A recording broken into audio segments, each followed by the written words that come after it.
Vamos entonces a continuar platicando después de estas anécdotas perturbadoras. Vamos a continuar platicando acerca de los vectores.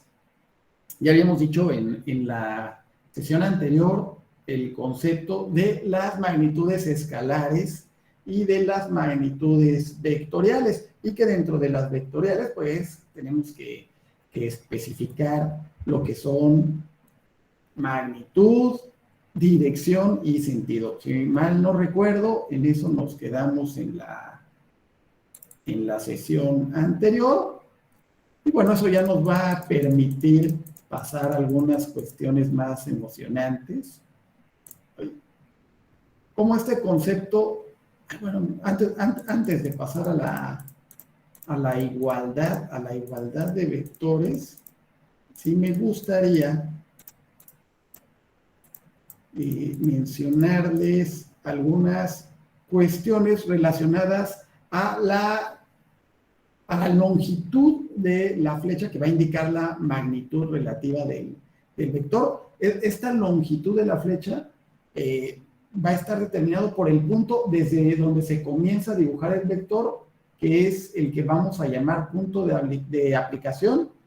Y esta dirección se va a medir desde algún eje de referencia. La vez pasada les decía que era generalmente el horizontal, y el sentido va a estar dado por la punta de la flecha y por la recta sobre la cual se ubica el vector, y esta se llama línea de acción. Entonces ya con estas cuestiones ya podemos pasar ahora sí a la igualdad de vectores. Y bueno, aquí tenemos 1, 2, 3, 4 vectores, y pues 2 o más vectores, en este caso son 4 vectores, van a ser iguales entre sí, siempre y cuando sucedan un par de cosas. La primera, que apunten en la misma dirección, y la segunda, si sus magnitudes son iguales.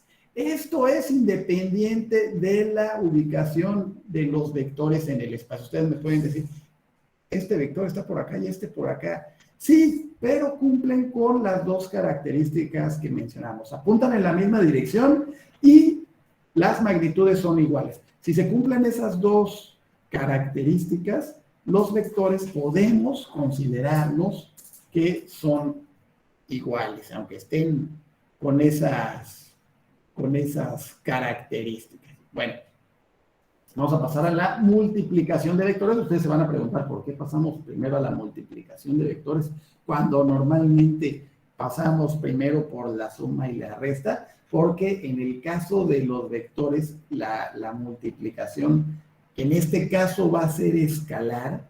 La multiplicación de un vector por un escalar es un poquito más sencilla que la suma de vectores. Por eso primero les voy a platicar cómo se multiplica un vector por un escalar. Realmente el resultado de multiplicar un vector por un escalar, que normalmente este escalar va a estar determinado por la letra griega lambda. ¿Sí saben cuál es la letra griega lambda? Es que esa no se las coloqué. Las puedo escribir gracias a este lápiz, pero como escribo como uno de sus compañeros cuando estoy con el... Por eso yo no me gusta utilizar el puntero otra vez. Pero creo la letra griega lambda es más o menos así. ¿Sale? Y normalmente cuando se multiplica por un escalar, cuando multiplicamos un vector por un escalar, lo representamos con la letra griega lambda. Esta lambda va a ser de magnitud distinta y de dirección igual o contraria. Puede darse el caso que podamos multiplicar. Por ejemplo, en este caso, tengo el vector B y el vector, bueno, vamos a llamarle B minúscula. Si multiplico el vector B minúscula por 2, voy a colocar el número 2, si multiplicamos 2, me va a colocar una flechita para que sepan que son vectores. Si multiplicamos al número 2 por B, por el vector B, me quedaría este vector. dense cuenta que si yo tomara, déjenme agarrar esta herramienta, ¿eh? Bueno, si yo tomara este vector y lo multiplico por 2, es como copiar este vector y colocarlo aquí arriba. Y por eso me da el vector que tenemos acá, el vector B, ¿no? Entonces, si yo multiplico 2 por B minúscula, me queda este vector B mayúscula. Y aquí se van a preguntar, ¿y aquí qué cosa multiplicó por qué? ¿Verdad? ¿Qué creen que haya multiplicado por qué? ¿Eh? Mm,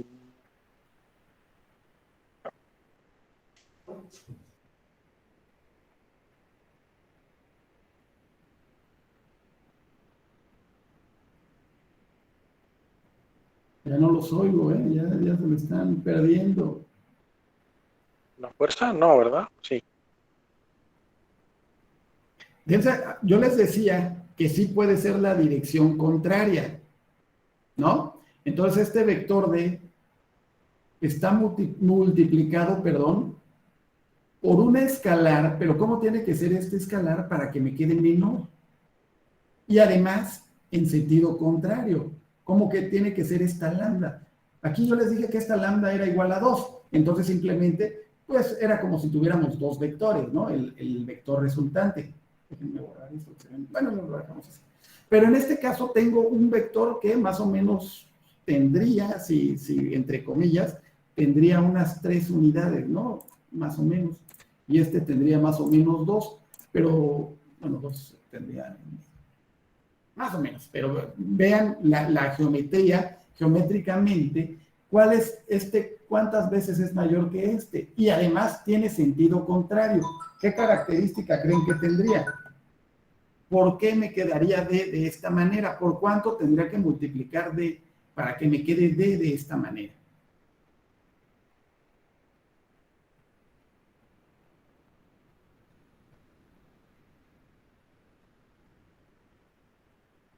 Primero, para que la dirección sea contraria a este vector original, ¿por cuánto lo tengo que multiplicar?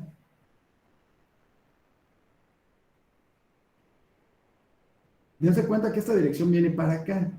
¿Por cuánto lo tendría que multiplicar para que la dirección fuera contraria?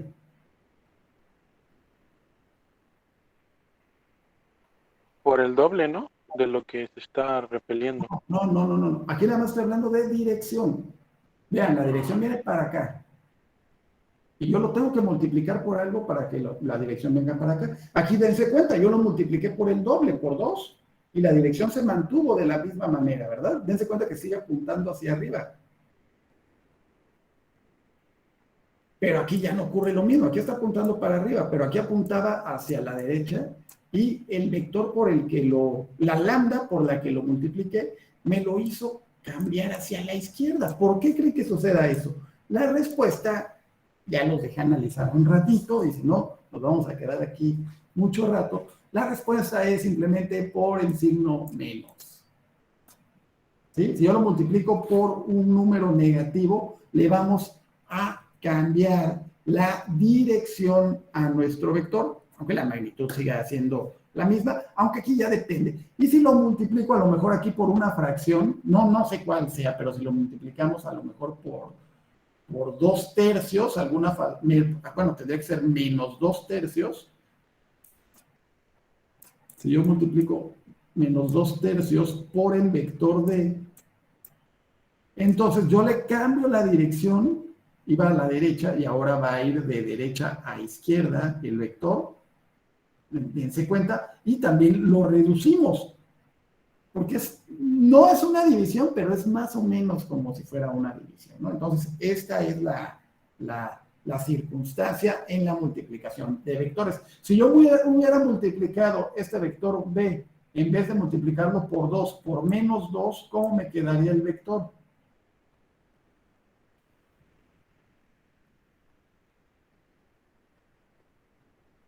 Perdón, profe, ¿me puede repetir la pregunta? Si yo multiplico en lugar de 2 por B por menos 2, acuérdense que yo tenía el vector b y lo multipliqué por 2 y me dio este. Si yo ahora en vez de multiplicar este vector por 2 lo multiplico por menos 2, ¿cómo cambiaría este vector? Pues, profe, no, pues cambiaría la dirección, ahora sería para atrás. Sería el mismo, exactamente el mismo vector, únicamente la dirección sería hacia acá. Hacia el contrario, hacia el contrario.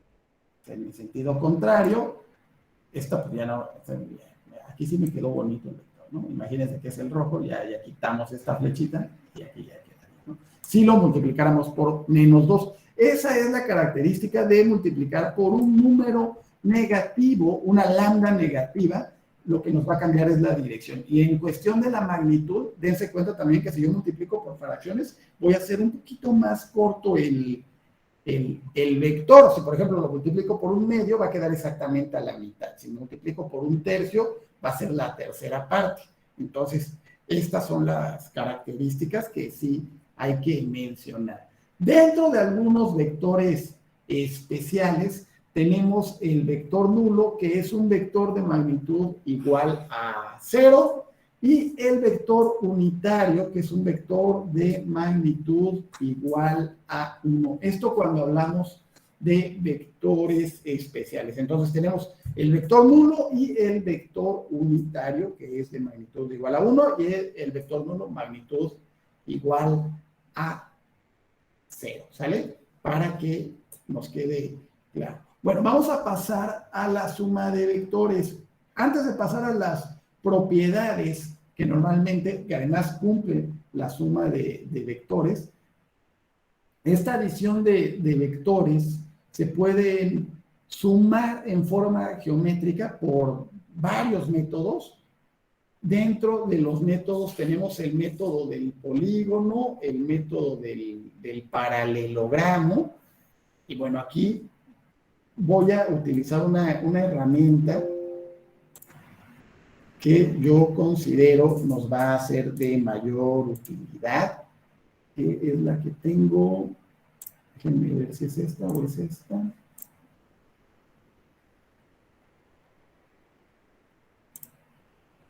Pues si no me equivoco, es esta. Aquí ya estamos sumando dos vectores. Yo siento como si ya se los hubiera compartido y todavía no se los compartí. Ahí les va a ver.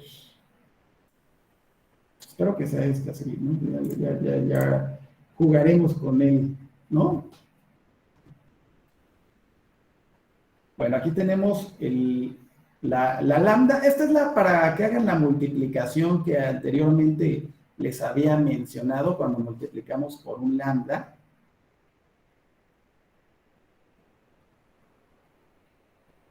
Vean que si multiplicamos un vector por 0, esta dirección se las voy a compartir también, ¿eh? El recurso que estamos utilizando. Si yo multiplico el vector que tenía aquí por 0, pues ya me desapareció, ¿ya se dieron cuenta? Porque pues, se queda en 0. Si yo multiplico por 1, pues se va a ir hasta 1. Si multiplico por 2, se va a ir al 2 y así sucesivamente, ¿no? Si multiplico por 3, y ahí es la representación. Ahora me voy a ir a multiplicarlos por los números negativos. ¿Ya vieron cómo se comporta? Bueno, voy a moverlo un poquito. Este vector que tengo aquí a mi izquierda, este que tenemos acá,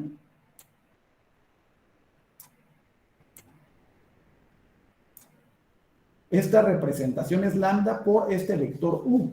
Por eso si yo lo multiplico, aquí les estoy teniendo una unidad, si se dan cuenta.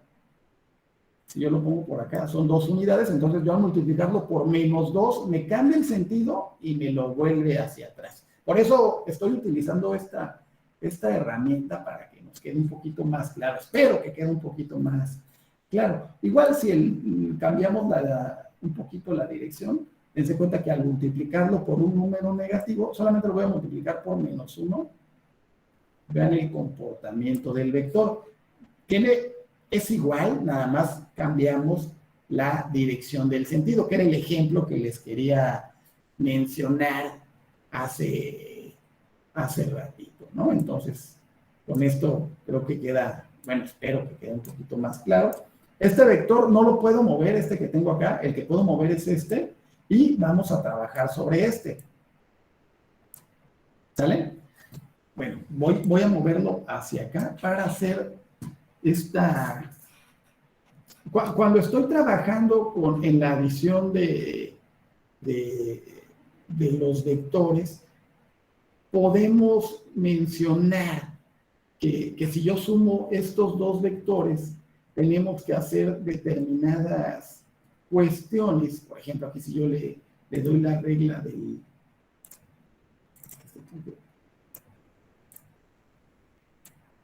Creo que era la otra en la que teníamos que hacer la suma, porque aquí no nos lo va a dejar muy clarito como yo quisiera.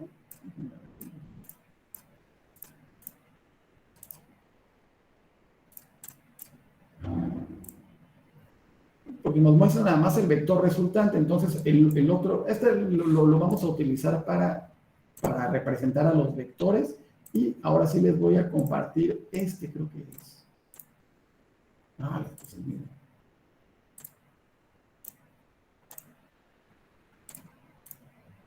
Este es el de los vectores resultantes, este es el de la suma. Si yo tengo estos dos vectores, vean que aquí nos representa, aunque nos está dando un par de unidades en newtons, dense cuenta que aquí me está diciendo que son 3 newtons y aquí me está diciendo que son 2.83.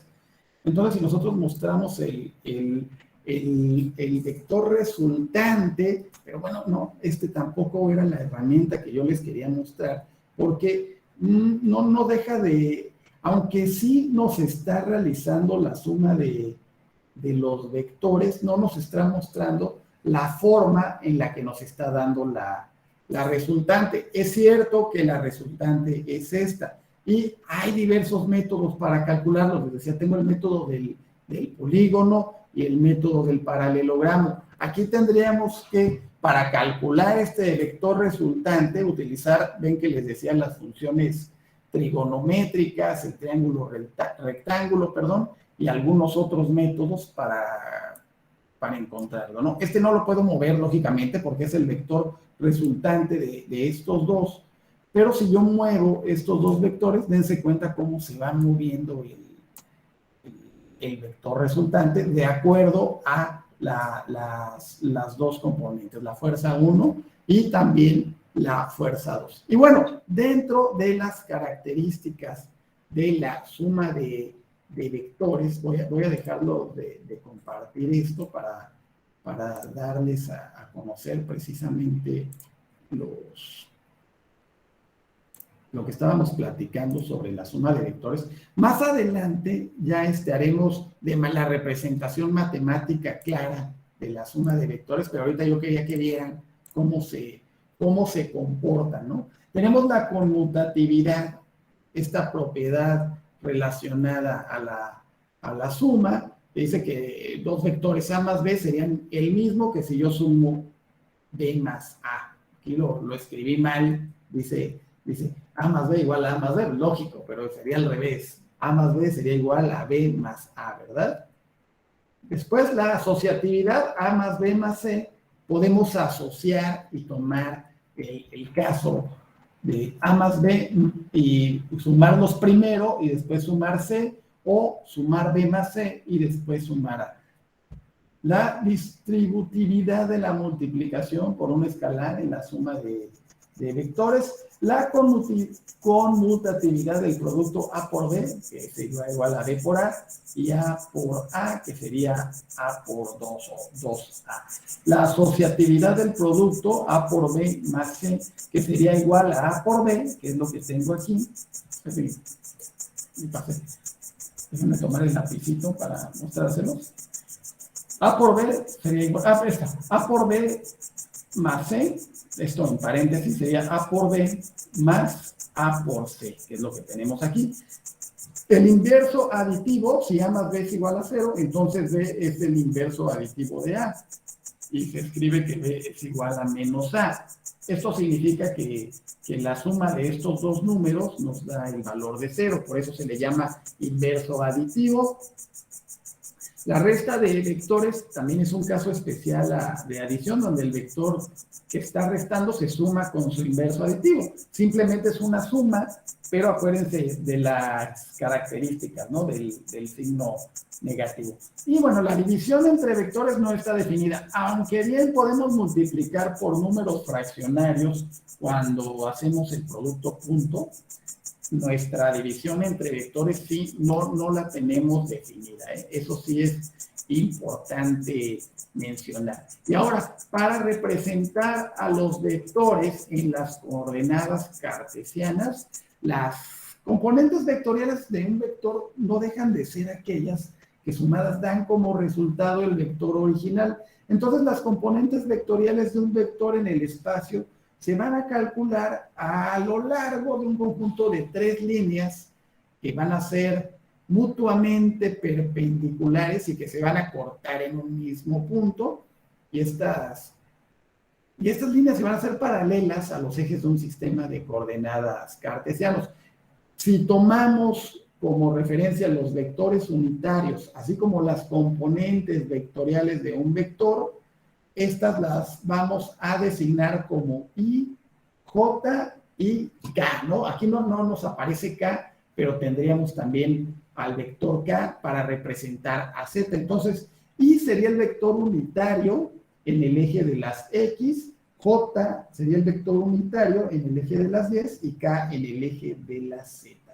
Para cada una, a X, a Y y a Z respectiva, ¿no? Por lo tanto, un vector también lo podemos representar por la cantidad de vectores unitarios que tiene. Por ejemplo, en este caso, si yo tengo el vector AX, dense cuenta que está compuesto por un montón, bueno, no un montón, pero a lo mejor unos 5 o 6 vectores unitarios.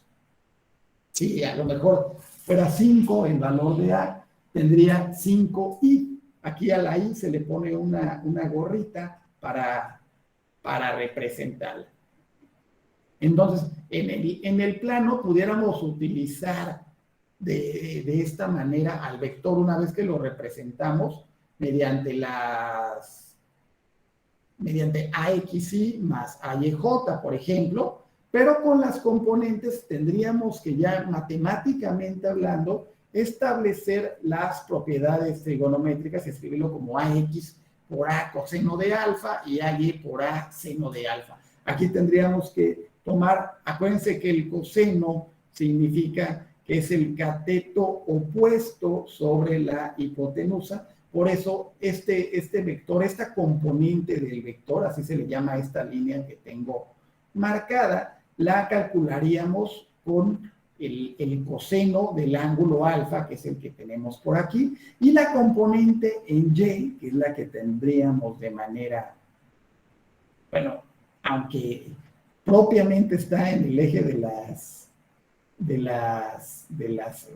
es paralela al eje de las X, pero bueno, la tendríamos ahí, sería A por el seno del ángulo alfa para calcular el eje de las Y. De esta manera podríamos interpretar tanto el componente X como la componente en Y, utilizando estas propiedades trigonométricas. Para la magnitud, ven que les comentaba en la sesión anterior, utilizamos el teorema de Pitágoras, el cual nos indica que la raíz cuadrada de la hipotenusa es igual al cuadrado de cada uno de los catetos.